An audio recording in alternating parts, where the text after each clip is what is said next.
इसी तरह गुरुदेव की चरण धूली अपने मन के दर्पण में लगाकर फिर प्रेम के आंसुओं का जल गिराओ, मन का दर्पण निर्मल हो जाएगा। और इसीलिए तुलसीदास जी यहां कहते हैं, श्री गुरु चरण सरोज रज रज सुधार कर, किसके लिए? निज मन मुकुर सुधार। अपना मन रूपी दर्पण ठीक कर लें और अपना मन जैसा होगा वैसा ही चेहरा दिखाई देगा। तो मन पवित्र हो जाए। निर्मल मन जन सो मोहि पावा। निर्मल मन जिसका होता है उसे भगवान मिलते हैं। तो मन की निर्मलता से मिलते हैं भगवान, और गुरुदेव की कृपा से होता है मन निर्मल। तो यहां से श्री तुलसीदास जी हनुमान चालीसा आरंभ करते हैं। यह मन पवित्र क्यों कर रहे हो? वर्णो रघुवर विमल यश विमल जस जो दायक फल चारि। गुरुदेव की चरण रज का अंजन बनाकर, ज्ञान वैराग्य की आंखें पवित्र करके, गुरुदेव की चरण धूलि से मन रूपी दर्पण को पवित्र करके, मैं श्री राम जी के चरित्र का वर्णन कर रहा हूं। वर्णौ रघुवर विमल जस। अच्छा एक बात बताओ, हनुमान चालीसा में तो हनुमान जी की महिमा ही गाई गई, पर वर्णौ रघुवर विमल जस कह रहे हैं मैं राम जी का पवित्र यश वर्णन कर रहा हूं। राम जी का यश वर्णन कर रहे हैं और महिमा हनुमान जी की गा रहे हैं। क्यों? तुलसीदास जी बोले मैं हनुमान जी का स्वभाव जानता हूं, वैसे आएंगे ही नहीं बुलाने पर। एक ही है कारण उन्हें बुलाने का। ये कहो वर्णौ रघुवर विमल जस। हम राम जी के गुण गा रहे हैं, राम जी का पवित्र यश गाना चाहते हैं, तो हनुमान जी तुरंत आ जाएंगे। क्यों आ जाएंगे? क्योंकि रामचरित सुनीवे को रसिया। रामचरित सुनीवे को रसिया। राम लखन सीता मन बसिया। राम लखन सीता मन बसिया। राम लखन सीता मन बसिया।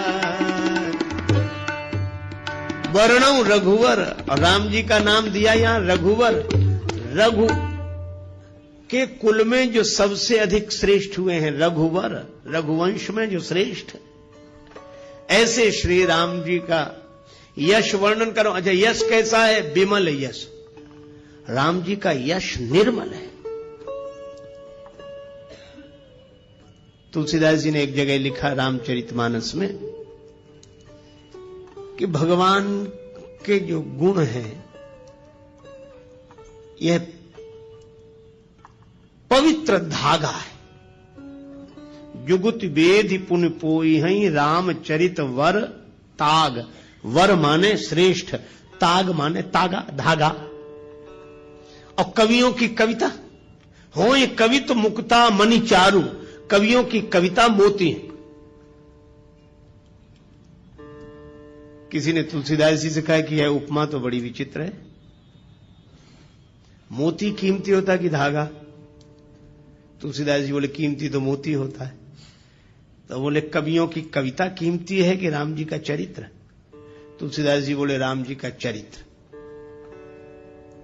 राम तुम्हारा चरित्र स्वयं ही काव्य है, कोई कवि बन जाए सहज संभाव्य है। मैत्री शरण गुप्त जी की यह पावन पंक्तियां सचमुच राम जी के चरित्र की ही विशेषता है। ठीक है, तो कवियों की कविता को मोती क्यों बनाया आप? राम जी के चरित्र के प्रेरक प्रसंगों को मोती बनाते और कवियों की जो श्रृंखला आई है कविता की उसको धागा बनाते। तुलसीदास जी बोले हमने जानबूझकर नहीं बनाया। क्यों? बोले मोती भले ही कीमती हो लेकिन मोती की माला बनानी पड़ेगी तो मोती में छिद्र करना पड़ेगा। अब मैं राम जी के चरित्र को मोती की उपमा कैसे दे दूं, क्योंकि हमारे राम जी के चरित्र में तो कहीं छिद्र है ही नहीं, इसलिए मैंने मोती नहीं बनाया।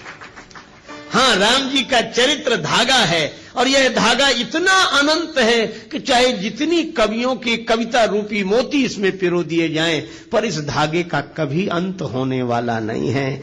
हरि अनंत हरि कथा अनंता। राम जी का चरित्र ऐसा पवित्र चरित्र है,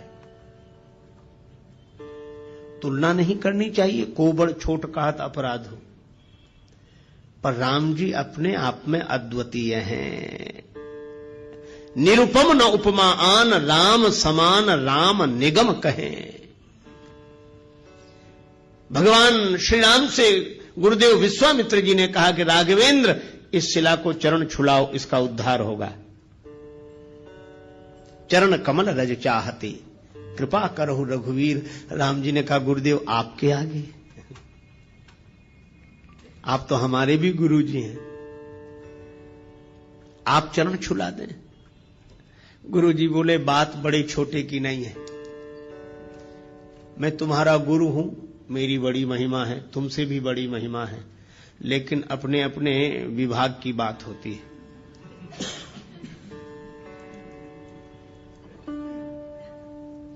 कहीं कहीं चेले की महिमा गुरु से भी अधिक होती है।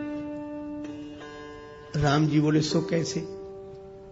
आपने तो मुझे भी ज्ञान दिया है। बोले बात ज्ञान की नहीं है राम, सुनो। क्या कहा कि अहिल्या का जो पतन हुआ है यह भ्रमवश इंद्र को गौतम के रूप में स्वीकार करने से चरित्र से पतन हुआ, चरित्र चला गया, और चरित्र से जो गिर गया हो उसका उद्धार कौन करे? तब गुरु जी ने कहा कि चरित्र से जो गिर गया उसका उद्धार उसकी चरण धूलि कर सकती है जो चरित्र से कभी न गिरा हो। और राम इस दृष्टि से देखें तो एकमात्र तुम ही हो और कोई नहीं है। क्यों? मन में विकार आ जाता है पर हम ज्ञान वैराग्य विचार के बल पर संभल जाते हैं। पर राम तुम तो ऐसे हो कि मुझे अतिशय प्रतीत मन केरी, जागृत की कौन कहे जही सफलिहु पर नारी नहेरी। ऐसा विमल चरित्र पवित्र चरित्र तो केवल श्री राम का है। राम तुम्हारे जैसा कोई चरित्रशील नहीं, इसीलिए मैं कहता हूं कि जो चरित्र से गिर गया है उसका उद्धार होगा तो तुम्हारे जैसे चरित्रशील की चरण धूलि से ही होगा। इसलिए चरण कमल रज चाहती कृपा करहु रघुवीर। राम जी जैसा निर्मल चरित्र, पवित्र चरित्र दूसरा नहीं। अरे औरों की बात जाने दो। रावण गया कुंभकर्ण के पास, कुंभकर्ण ने पूछा क्या बात है लंकापति, बहुत उदास दिखाई दे रहे हो, तुम चिंतित आज दशानन क्यों? रावण बोला हर ली हमने मिथिलेश कुमारी, हमने सीता जी का हरण कर लिया। तुम चिंतित आज दशानन क्यों, हर ली हमने मिथिलेश कुमारी। कुंभकर्ण बोला अधिकार किया तुमने उन पर? रावण बोला लखती ही नहीं वह और हमारी, वे हमारी ओर देखती तक नहीं। तब तुम एक काम करते, क्या महात्मा बन गए, उनका हरण कर लाए, तो राम जी का रूप बनाकर परमात्मा बनकर अधिकार पा लेते। नकली ही तो बनना था।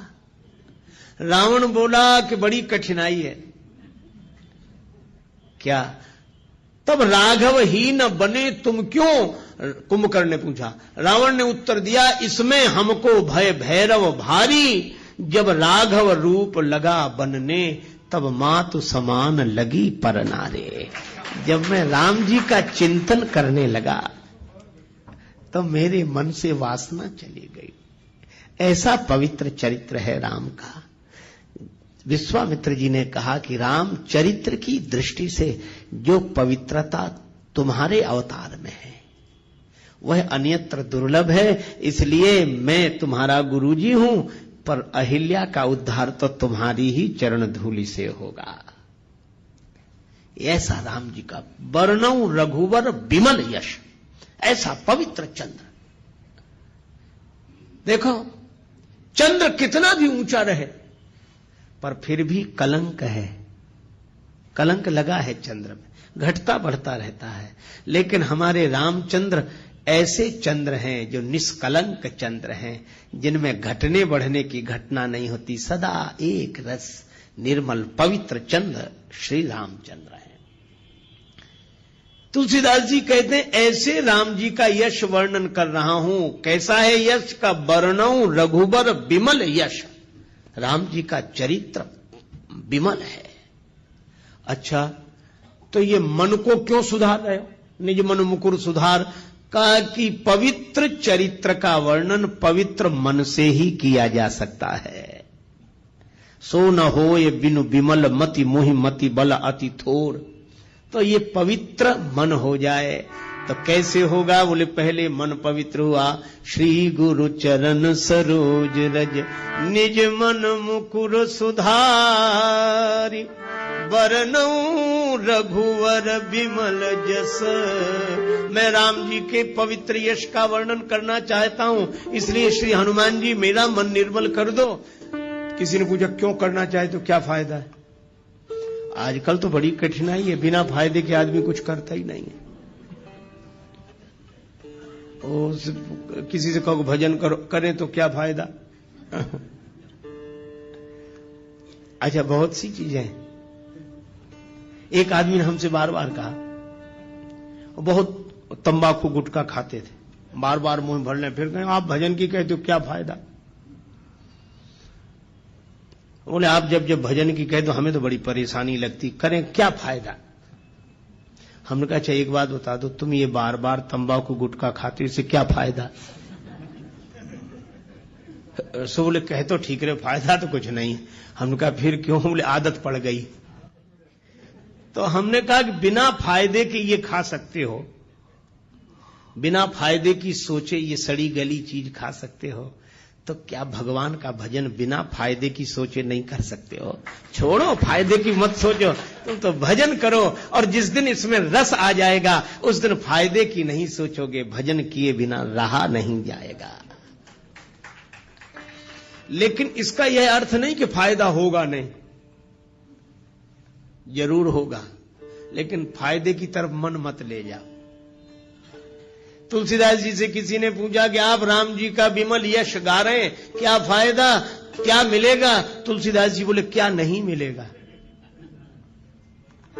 जो दायक फल चार, ये चार फल प्रदान करेगा, धर्म अर्थ काम और मोक्ष।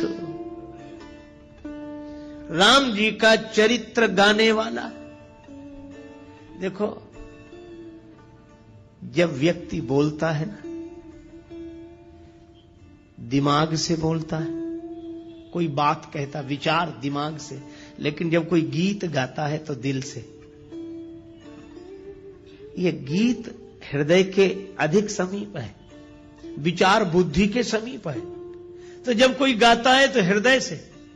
और मैं आपसे कहूं कि राम जी का गुण कोई हृदय से गाएगा, और जब हृदय राम जी के गुणों से भरा हुआ होगा, ऐसे आदमी के द्वारा अधर्म कभी हो ही नहीं सकता। जब होगा धर्म ही होगा। तो यह राम कथा का गाना और सुनना व्यक्ति को धर्म से जोड़ता है। धर्म, अर्थ, भगवान के गुण गाने वाला, सुनने वाला, उसके जीवन में अर्थ रहेगा ही।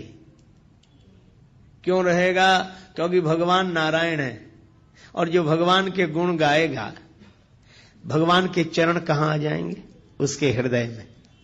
ये यही कथई स्नेह समेता, कहीं हई सुनी हई समुझ सचेता, होई हई राम चरण अनुरागी, कलिमल रहित सुमंगल भागी। भगवान के चरणों का अनुराग उसके मन में आ जाएगा, तो भगवान के चरण कहां आ जाएंगे? उसके हृदय में, उसके जीवन में। और जब मैं आपसे एक बात पूछता हूं, लक्ष्मी जी को दुनिया भर में ढूंढो, कहां मिलेंगी?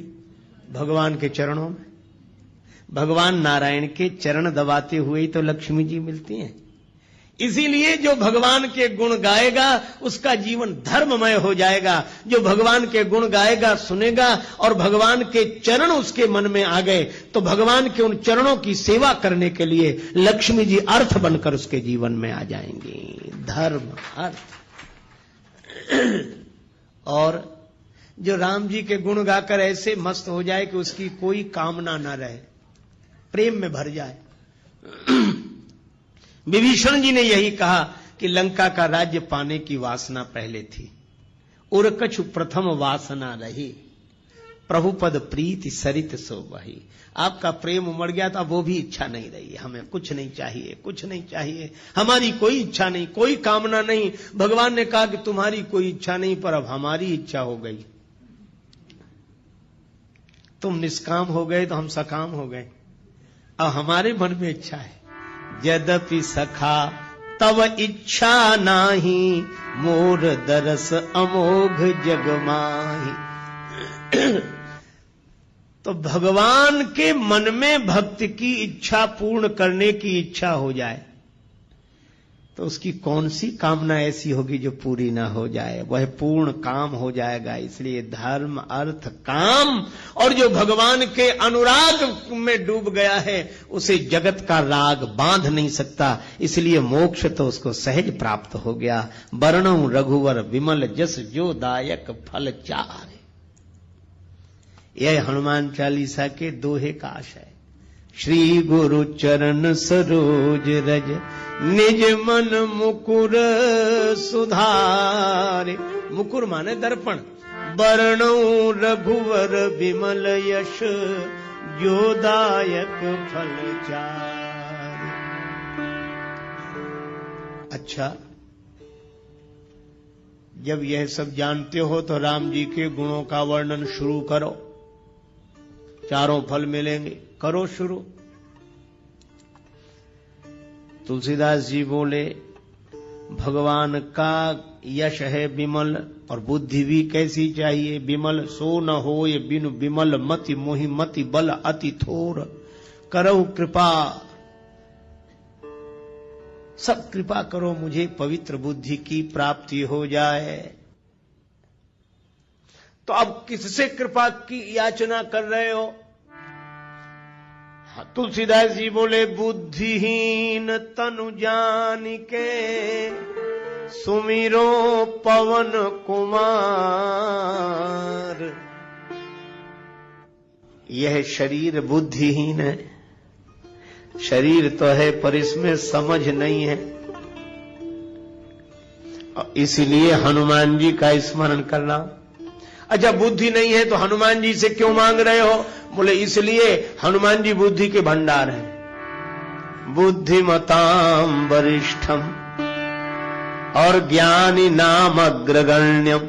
ज्ञानियों में अग्रगण्य हैं, बुद्धिमानों में सर्वश्रेष्ठ हैं। तो जो बुद्धि के भंडार हैं, है ना, जो जिस चीज का भंडार हो उससे वही चीज मांगी जाती। हनुमान जी आप बुद्धिमान हैं, आप बलवान हैं और आप विद्यावान हैं, इसलिए तीनों चीजें हमें दे दो। बल बुद्धि विद्या देहु मोहि, हरहु कलेश विकार। बल भी चाहिए, बुद्धि भी चाहिए, विद्या भी चाहिए, है ना। देखो, तलवार चलाना आना चाहिए, पर चलाने के लिए तलवार भी तो चाहिए। तो विद्या का उपयोग करने के लिए बुद्धि चाहिए, पर बुद्धि जिसका उपयोग कर सके ऐसी विद्या भी तो चाहिए। तो बुद्धि और विद्या दोनों,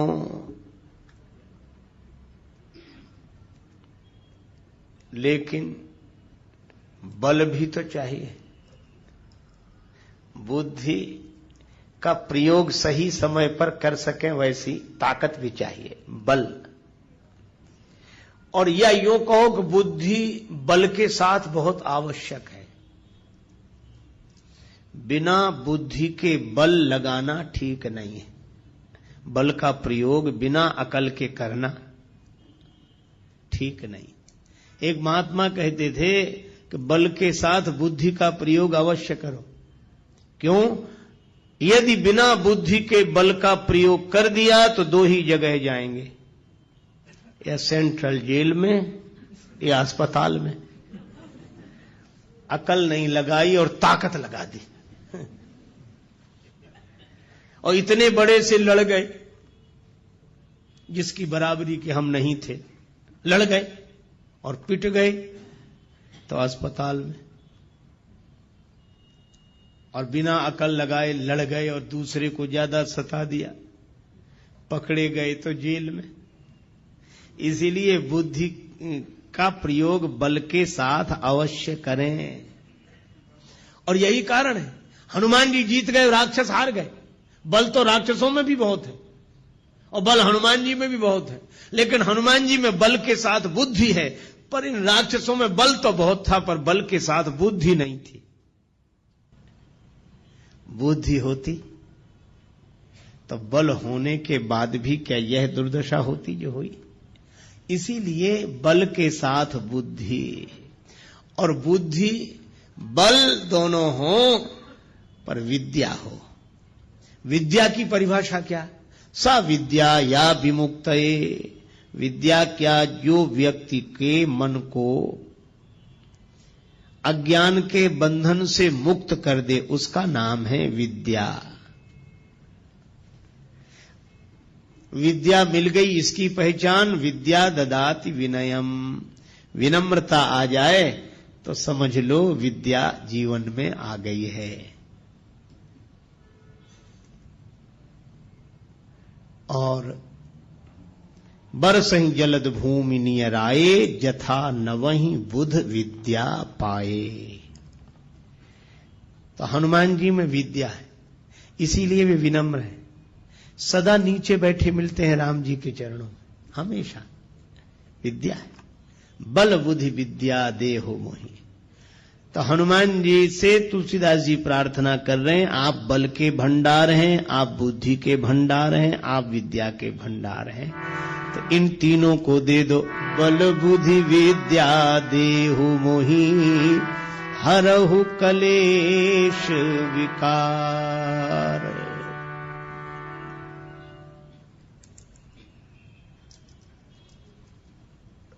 देखो, कलेश दूर हो जाए। राग द्वेष ये कलेश है। अभिनिवेश, अस्मिता, अविद्या, अविद्या, अस्मिता, अभिनिवेश, राग द्वेष, यह 5 क्लेश हैं योग शास्त्र के अनुसार। ये क्लेश मिट जाएं, विद्या होगी तो अविद्या नहीं होगी, विनम्रता होगी तो अस्मिता नहीं होगी, वैराग्य होगा तो अभिनिवेश नहीं होगा, और ज्ञान वैराग्य जब होंगे तो न राग होगा न द्वेष होगा। ये 5 क्लेश मिट जाएं। बल बुद्धि विद्या देहु मोहि, हरहु कलेश और विकार, काम क्रोध मोह, लोभ मोह मद मत्सर। इसी तरह गुरुदेव की चरण धूली अपने मन के दर्पण में लगाकर फिर प्रेम के आंसुओं का जल गिराओ, मन का दर्पण निर्मल हो जाएगा। और इसीलिए तुलसीदास जी यहां कहते हैं, श्री गुरु चरण सरोज रज रज सुधार कर, किसके लिए? निज मन मुकुर सुधार।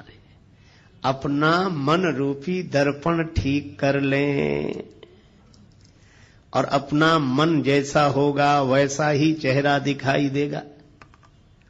तो मन पवित्र हो जाए। निर्मल मन जन सो मोहि पावा। निर्मल मन जिसका होता है उसे भगवान मिलते हैं। तो मन की निर्मलता से मिलते हैं भगवान, और गुरुदेव की कृपा से होता है मन निर्मल।